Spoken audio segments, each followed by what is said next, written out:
നമസ്കാരം. എന്തു പറ്റി സഖാക്കളെ? ഒരു ചെറിയ പെൺകുട്ടിക്ക് മുന്നിൽ, നിയമത്തിനു മുന്നിൽ ഇരട്ടച്ചങ്കനും അണികളും തോറ്റു തൊപ്പിയിട്ടോ? വർഷങ്ങളുടെ രാഷ്ട്രീയ പാരമ്പര്യമുള്ള ഒരു പാർട്ടിക്ക് കോൺഗ്രസ് പ്രസ്ഥാനം ഒരു തുടക്കക്കാരിയെ മുൻനിർത്തി മത്സരിക്കാൻ ഇറങ്ങിയപ്പോൾ പോലും മുട്ടടിച്ചെങ്കിൽ ഈ തുടർഭരണം കൊണ്ട് കേരളത്തിൽ നിങ്ങൾ കാഴ്ചവെച്ചത് എത്രമാത്രം ജനവിരുദ്ധ നയങ്ങളായിരുന്നു എന്ന് ഇനിയെങ്കിലും തിരിച്ചറിയേണ്ടതുണ്ട്. തിരുവനന്തപുരം സിറ്റി കോർപ്പറേഷൻ തിരഞ്ഞെടുപ്പിൽ UDF സ്ഥാനാർത്ഥി വൈഷ്ണ സുരേഷിന്റെ വോട്ട് റദ്ദാക്കിയ സംഭവം പിന്നീട് അതേ വോട്ട് പുനഃസ്ഥാപിച്ചതോടെ സാധാരണ ഒരു ഭരണപരമായ പിഴവോ സാങ്കേതിക പ്രശ്നമോ എന്നതിനേക്കാൾ ഏറെ വലിയ അർത്ഥങ്ങൾക്കും വിവാദങ്ങൾക്കും വഴിതെളിച്ചു. തിരഞ്ഞെടുപ്പ് എന്നത് ജനാധിപത്യത്തിന്റെ ഹൃദയമാണ്. വോട്ടെന്നത് ഓരോ പൗരന്റെയും ഏറ്റവും വിലയേറിയ അവകാശമാണ്. ആ വോട്ടിന്റെ ശരിയായ വിലയിരുത്തലിൽ പോലും തെറ്റുകൾ നടക്കുമ്പോൾ അതിന്റെ പിന്നിൽ ഗൂഢാലോചനയാണോ അശ്രദ്ധയാണോ എന്ന ചോദ്യങ്ങൾ ഉയരുന്നത് സ്വാഭാവികമാണ്. അതും ഈ തെറ്റുകളും കുറ്റങ്ങളും ഒഴിവാക്കലുകളും ഒക്കെ ഇടതുപക്ഷത്തിന്റെ എതിർ സ്ഥാനാർത്ഥികൾക്ക് മാത്രം നേരിടേണ്ടി വരുമ്പോൾ ഇവിടെ വൈഷ്ണയ്ക്ക് കിട്ടുന്ന ഒരു വോട്ട് എന്നത് വെറുമൊരു സംഖ്യയല്ല. അതൊരു പൗരന്റെ വിശ്വാസവും ഒരു വനിതാ സ്ഥാനാർത്ഥിയുടെ രാഷ്ട്രീയ പോരാട്ടവും ഒരു സർക്കാരിന്റെ ഗൂഢാലോചനയുടെ കർണത്തേറ്റ അടിയും കൂടിയാവുകയാണ്. ഒരു സ്ഥാനാർത്ഥിയുടെ വിജയം വോട്ടിലൂടെ മാത്രമാണ് നിശ്ചയിക്കപ്പെടേണ്ടത്. അങ്ങനെ തന്നെയാണ് ജനാധിപത്യത്തിന്റെ അടിസ്ഥാനം. പക്ഷേ തിരുവനന്തപുരം കോർപ്പറേഷൻ തിരഞ്ഞെടുപ്പിലെ ഈ സംഭവത്തിൽ കാണുന്നത് പേ പിടിച്ച വിറളി പൂണ്ട ഒരു പറ്റം സഖാക്കളുടെ നെറികേടാണ്. വൈഷ്ണ സുരേഷിനെ വോട്ട് തെറ്റായി റദ്ദാക്കിയതും പിന്നീട് അത് പുനഃസ്ഥാപിക്കേണ്ടി വന്നതും തിരഞ്ഞെടുപ്പ് യന്ത്രങ്ങൾ എത്രത്തോളം ജാഗ്രതയോടെ ഉത്തരവാദിത്വത്തോടെ പ്രവർത്തിക്കണമെന്നതിനൊരു വലിയ പാഠമാണ്.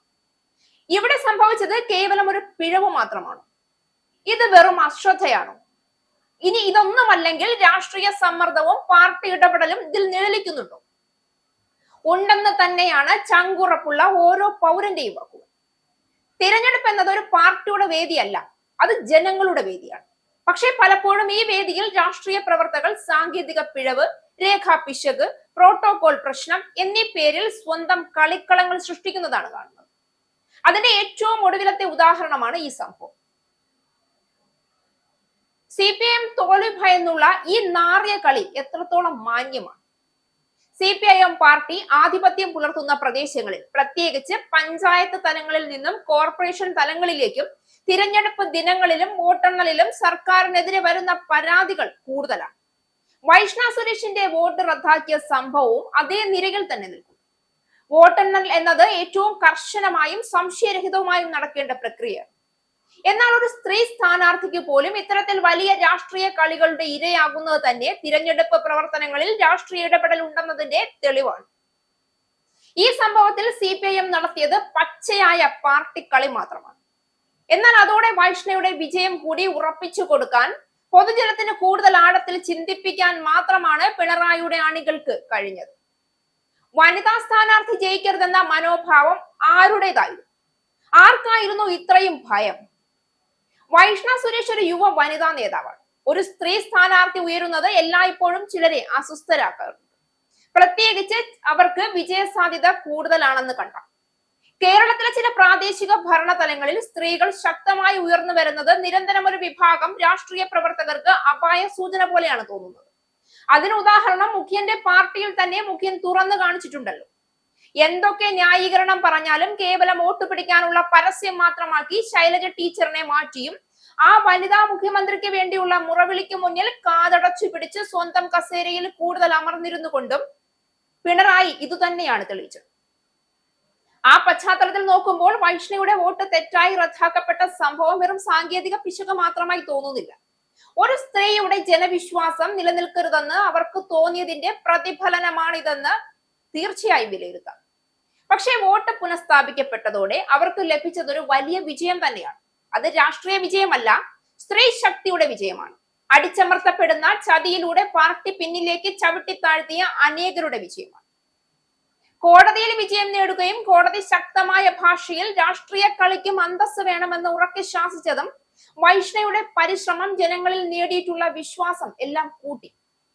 ഒരു വനിതാ സ്ഥാനാർത്ഥി ഇങ്ങനെ സമ്മർദ്ദങ്ങൾക്കിടയിലും ഭരണ പാളിച്ചകളിലൂടെയും കടന്ന് വിജയം നേടുന്നത് മലയാളി സ്ത്രീകൾക്ക് തന്നെ ഒരു പ്രചോദനമാണ്. ഇവിടെ തോറ്റതാരാണ്? വിജയിക്കാൻ തങ്ങളുടെ മാർഗങ്ങൾ തെറ്റായി ഉപയോഗിച്ചവർ തന്നെയാണ്. ഒരു തിരഞ്ഞെടുപ്പ് പോലും രാഷ്ട്രീയത്തിന്റെ പിടിയിൽപ്പെടാതെ കൃത്യതയോടെ നടത്താൻ കഴിയാത്ത, ചങ്കൂറ്റമില്ലാത്ത ഒരു സർക്കാർ സംവിധാനമാണ് യഥാർത്ഥത്തിൽ ഇവിടെ പരാജയപ്പെട്ടത്. അതിന്റെ ഉത്തരവാദിത്തം നേരിട്ട് പിണറായി സർക്കാരിനാണെന്ന് പറയാതെ വയ്യ.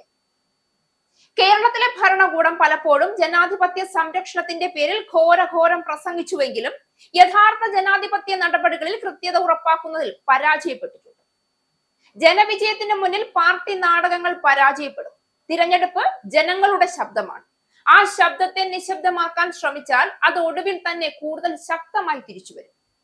പാർട്ടിക്കളികൾക്ക് മുന്നിൽ ജനാധിപത്യത്തിന്റെ ശക്തി വിജയിച്ചാൽ തോൽപ്പിക്കാൻ കുതന്ത്രം മെനഞ്ഞവർക്ക് മുന്നിൽ അവൾ വിജയിച്ചു കയറുമെന്നതിൽ തർക്കമില്ല സഖാക്കളെ. ഇവിടെ വൈഷ്ണവ് ഒരു തരത്തിൽ വിജയിച്ചു കഴിഞ്ഞു. തിരഞ്ഞെടുപ്പിലല്ല, കേരളത്തിന്റെ മുഖ്യന് മുന്നിൽ. ഇരട്ടച്ചങ്കൻ എന്ന് സ്വയം പുകഴ്ത്തുന്ന മുഖ്യന്റെ മുന്നിൽ കരളുറപ്പുള്ള ഒരു തുടക്കക്കാരി വിരൽ ചൂണ്ടി ശബ്ദമുയർത്തി വിജയിച്ചു കഴിഞ്ഞു. ഇസ്രായേലിന്റെ 5 സൈനിക താവളങ്ങളിൽ കനത്ത നാശനഷ്ടം. മോദി വെളിപ്പെടുത്തുന്ന ഇന്ത്യയുടെ വികസനത്തിന്റെ മയക്കുമരുന്ന് വിൽപ്പനയ്ക്കെതിരെ ശക്തമായ നടപടിയെടുത്ത് ഷാർജ പോലീസ്. അമേരിക്കയിലെ സാധാരണ മനുഷ്യരോട് കൂടിയാണ് കോൺഗ്രസിനുള്ളിൽ പങ്കുവയ്ക്കാൻ വി ഡി സതീശൻ ഓപ്പറേഷൻ സിന്ദൂറിൽ ഉപയോഗിച്ച